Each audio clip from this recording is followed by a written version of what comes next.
제왕절개를 꼭 해야 되는 경우가 몇 가지가 있는데요.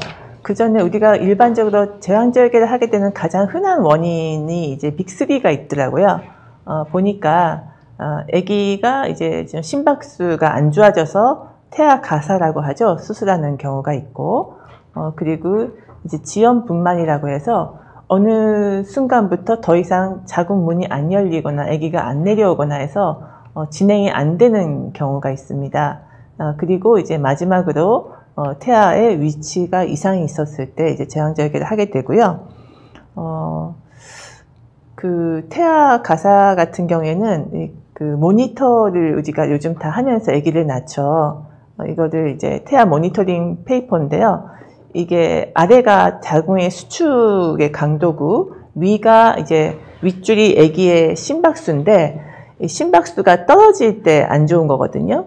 이게 세 가지 종류가 있는데 조기 하강이라 그래서 진통과 함께 아기 심박수가 떨어졌다가 똑같이 이제 회복하는 경우에는 그렇게 많이 위험하지는 않다고 봐요. 특히 마지막 단계에서 아기 머리가 눌릴 때 이런 게 많이 보여서 마지막에 잠깐 보이는 조기 하강은 크게 문제가 안 되지만 이제 가변성 하강이라고 해서 이제 좀 그 자궁 수축과 상관없이 다양하게 내려가는 경우도 이게 너무 자주 있으면은 조금 아기가 안 좋을 가능성이 있다. 심박수가 떨어진다는 건 아기가 힘들어한다는 뜻인 경우가 많으니까. 그리고 이제 만기 하강이라고 그래서 이제 수축이 있고 나서 아기 심장 피크가 지나고 나서 심장 박동이 떨어지는 경우가 있는데 이때가 가장 사실은 안 좋습니다. 이거는 태아가 이제 산소가 부족하다는 걸 의미하는 거기 때문에 여러 가지 뇌라든가 이제 문제가 생길 수 있다는 걸 의미해서 되게 만기 하강이 모니터상에서 보이기 시작하면은 응급수술을 이제 하게 됩니다. 그리고 이제 태아 위치 이상 같은 경우에 이제 여가가 있겠죠. 우리나라에서 이제 여가로 수술하시는 분이 대략 한 5% 정도로 되어 있거든요.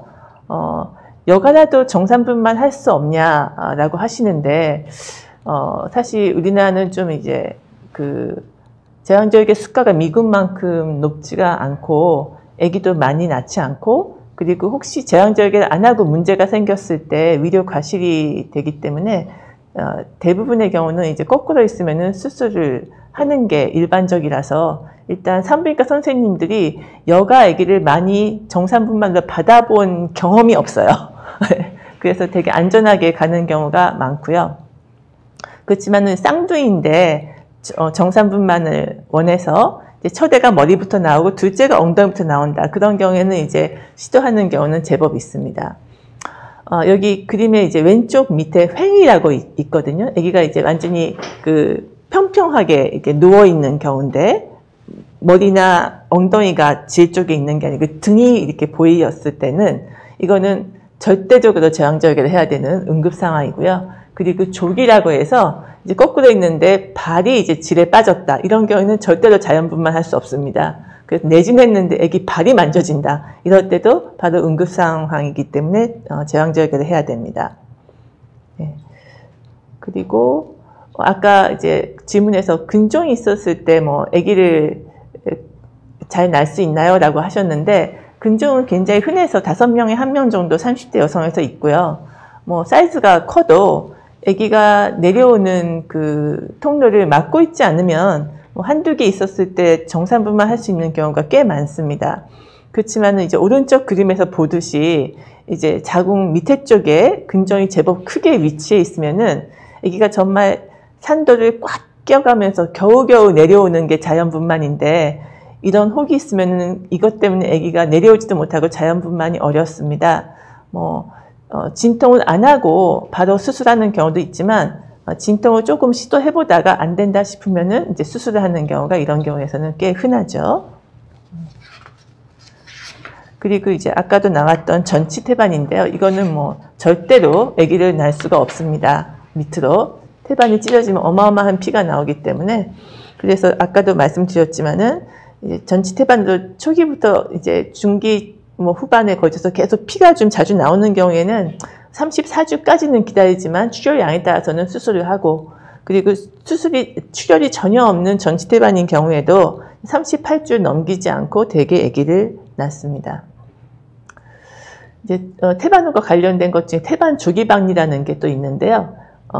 전치태반은 통증 없이 피가 많이 나는 거고, 태반 조기박리는 대개는 좀 통증을 수반하면서 피가 갑자기 콸콸콸 나오는 경우인데, 태반이 아기가 나오기 전에 먼저 떨어져 나가기 시작하면은 아기가 갑자기 급사하는 경우가 많습니다. 그래서 뭐 초음파로 보이는 경우도 있고 안 보이는 경우도 있지만은 출혈량이 일반적인 분만보다도 훨씬 많고, 전형적으로 좀 배가 아프면서 아니면 초음파 봤을 때 태반이 떨어져 나가는 게 보인다. 그리고 이것도 초응급 상황입니다. 대개는 유도분만 못하고요. 바로 제왕절개를 하게 됩니다. 그리고 이제 제대 탈출증이라는 게 있는데, 원래 아기가 먼저 내려오고 나서 그 다음에 태반하고 탯줄이 나와야 되는데, 탯줄이 길다든가 위치가 좀 밑에 쪽에 위치해 있고 양수가 굉장히 많은데 갑자기 팍 터졌다. 그러면은 탯줄이 그냥 쑥 하고 먼저 아기 머리보다도 질 쪽으로 빠져나가 버리는 경우가 있습니다. 이거 굉장히 드문 거지만 아기가 진통이 걸려서 탯줄 누르면 그때는 아기가 숨이 막혀서 산소가 이제 끊겨서 죽는 거기 때문에 이것도 초응급 상황입니다. 그래서 제대 탈출이 진단됐을 때도 바로 제왕절개를 해야 됩니다.